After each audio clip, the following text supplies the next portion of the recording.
Hi, so welcome to HIT Yoga Flow number 1. The purpose of this flow is we've got two parts really. The first thing is I want to teach you how to step out of fight or flight and relax using breath. So that's the first key thing from this. And if anything, if you don't do any of this flow or don't do much of it, I would say do the breath work, because breath work is so important.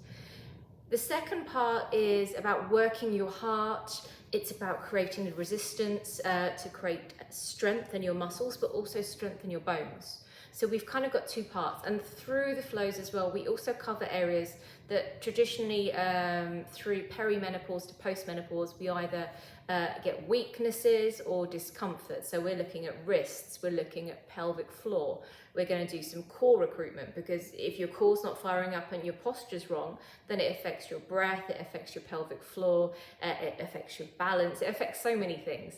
So we will be looking at areas that sometimes are a little more problematic during menopause, perimenopause, not necessarily. Some of you guys might be absolutely fine with no symptoms at all, in which case, great. Take this as you need it to be for you.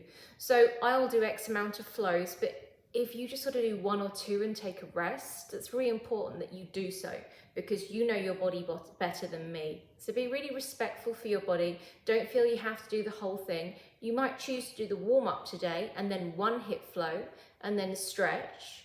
And then next time you do it, do the warm up, do the second HIT flow and then stretch. It doesn't have to do all of them. The whole point of HIT is it's fast, it's quick. So, pick and mix as much as you need.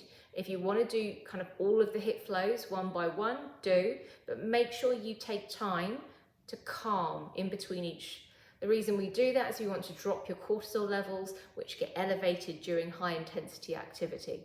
So before you go on to the next flow, I want your heartbeat to be really slow and calm, your breath to be just really nice and relaxed.